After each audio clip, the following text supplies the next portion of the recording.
चाहे वो हिंदू हो या मुस्लिम हो, हर कोई कोर्ट का आदर भी करता है। लेकिन यहां पर अब एक नए विवाद को भी जन्म दिया जा रहा है। इस तरीके की कोशिश की जाती है कि किसी भी तरीके से धर्म की राजनीति हो, तो उससे लेकर आप क्या कहेंगे? गोस्वामी जी, आपने ये अंतिम लाइन जो बोला, कोशिश की जाती है, हाँ तो ये कोशिश जो है 2014 से लगातार जारी है और अभी भी 20, 25, 30 साल और आगे तक ये लोग जारी रखेंगे हाँ जब तक इनका अस्तित्व नहीं समाप्त हो जाता। क्योंकि इस देश में जब एक जो बीज बमन किया गया था इस तुष्टीकरण का, तब से हाँ ये शुरुआत हुई है। ये आजादी के बाद से जब सरकारें बनी, तो वो बीज बमन अब जो है वटवृक्ष बन गया है।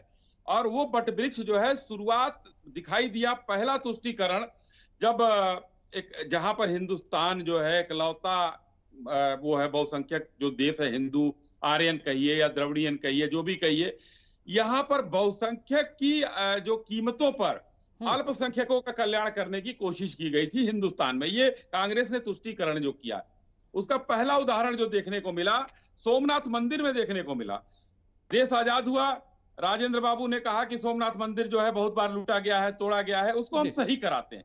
नेहरू जी ने उसको तुरंत मना कर दिया कि नहीं, सरकारी पैसा नहीं लगना चाहिए उसमें, 1 रुपया नहीं लगना चाहिए। खैर, किसी तरीके से वो उसका जीर्णोद्धार हुआ। उसके बाद उद्घाटन करने जा रहे थे राजेंद्र बाबू, उनको भी नेहरू जी ने मना किया। ये कहां से चलता चला आ रहा है, उसको देखना होगा। और आज वही कांग्रेस, मैं बहुत संक्षेप में, बहुत लंबा हमारे नहीं नहीं, पास बोलिए है, अश्विनी जी, बोलिए जी। फिलिस्तीन को तरजीह दी गई, इजराइल को नहीं दी गई।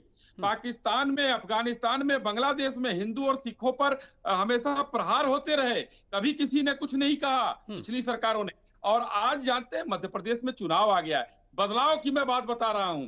जो राम मंदिर, ज्ञानवापी और मथुरा के नाम पर जो बदलाव आया है, कोर्ट के ऊपर जनेऊ, तो आपने देखा होगा, एक नया नारा दे रहा हूं, अभी इन लोगों ने मध्य प्रदेश में लागू किया है। एक पुजारी, एक गांव, एक पुजारी, 60 वोट। क्या सॉफ्ट हिंदुत्व है! कहां आए, लौट के आए, उस वटवृक्ष के नीचे से निकलने की कोशिश है। और मैं कुछ नहीं कह रहा, AK एंटोनी साहब ने कहा था, इन्हीं के दल के नेता थे, उनकी कमेटी बनाई गई, उन्होंने कहा था, एक रिपोर्ट आई थी कि अब कांग्रेस जो है मुस्लिम वाद की तरफ बढ़ गई है, जो बहुत हानिकारक है आगे आने के लिए। तो अभी हमारे भाई अनुज आत्रे जी कह रहे थे कि बांटो और राज करो की बात होती है। भाई, आप लोग क्या करते आए हो? आप देखो तो, देश के प्रधानमंत्री से आप लाल किले पर भाषण लिखवा कर पढ़वा देते हो कि इस देश की संपत्ति पर अल्पसंख्यकों का वो है, मुस्लिमों का है। लेकिन अब क्या करेंगे, ये दिन देखना है।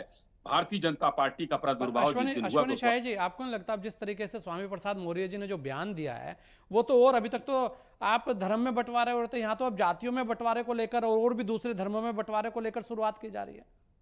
अब देखिए, स्वामी प्रसाद मौर्य जी चूंकि नेता हैं, मैं एक आपके सम्मानित चैनल पर कोई ऐसा शब्द उनके लिए प्रयोग नहीं कर सकता हूं कि वो हैं क्या, क्योंकि उनको क्या चाहिए, वो जिस तरीके से चिल्लाते हैं, जिस तरीके से बोलते हैं, उनको अपनी कुर्सी, जो आज समाजवादी पार्टी की वजह से, पडरौना की जनता ने तो उनको भगा दिया अपने यहाँ से, तो आज समाजवादी पार्टी की खा रहे हैं, तो कुछ ना कुछ तो गाएंगे, चाहे वो कुछ भी गाएं, किसी जाति की गाएं। भारतीय जनता पार्टी में थे तो उनके साथ ये सब नहीं निकलता था, क्योंकि वो सब भूल चुके थे। हमारे यहाँ एक उनका जो वो था, सब सुधर चुका था। लेकिन जब गए हैं और उनके MLC बने हैं, नहीं तो भी भगा दिए जाएंगे वहां से। तो स्थिति कौन, भाजपा संभालेगी? नहीं, कांग्रेस की स्थिति वो नहीं है, समाजवादी है, वो बहुजन समाज पार्टी छोड़ ही चुके हैं। एक ले दे के वही बची है, तो उनकी गाने दीजिए उनको। उनके बोलने पर 500 वोट नहीं इधर उधर होता है। उनको तो